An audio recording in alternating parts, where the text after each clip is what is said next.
How did Obsidian Flames, the first set of the Scarlet and Violet era with a Charizard, go up in literal flames? What went wrong? Because clearly something must have, especially with the Charizard being worth $52, and that being the chase card, making it the only set in Pokemon history to not have a card that's at least $100 as a chase card.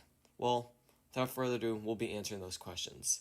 So first, I would like to start off by saying that Obsidian Flames really came in with a bang. You had the Terra Charizard, and you also just had a lot of like Charizards that were being prospect cards. I mean, also you had in Japan 151 taking a massive hit as like being the best set in Japan. And this set, for some reason, what came out before Scarlet and Violet 151, even though normally one in Japan, this set would have come after, which was a bit weird. And it's interesting because it ended up being that 151 made a big hit, and yeah. But I think it all has to do with the pull rates. The pull rates here, you can see all these, but really what I care about is this one thing. It says special illustration rare. That means you would get one of these in every 3 packs, meaning that everything is severely devalued. And that while pulling like the Pidgeot EX or even the Charizard is 1 in 216, while that's a lot, that is actually one of the lowest pull rates for the chase card out of like any modern set.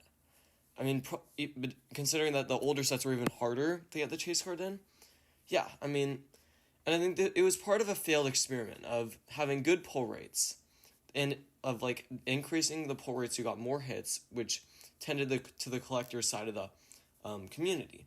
The problem is that there was no balance. There was no balance between the pull rates being good, but not so good that effectively the cards were worth basically nothing. I mean, and even if you look at it now, the booster box is going for around $100, even less on TCG Player, meaning even less on eBay.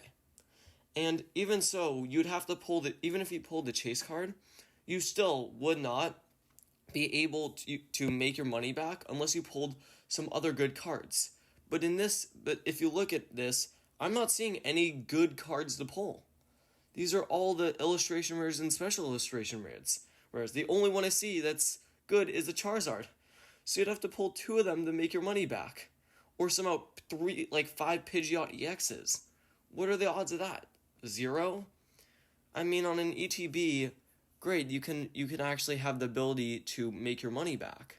But then you're also getting 3.6 times less packs, meaning it's even harder to pull the good card. And again, since the closest, most expensive card aside from that is, I guess, the Pidgeot, or maybe I'm forgetting about the Charizard EXs. I probably am. Yeah, I definitely am. Even if you took those, they're probably only worth $20-some, meaning you only have, aside from the Charizard, you only have 2 cards that are even close to that. And I think that was truly the reason why it went up in flames and why nobody picks it over. Some way, it was the first Charizard set to ever be forgotten. Anyway, thank you guys so much for watching. See you later.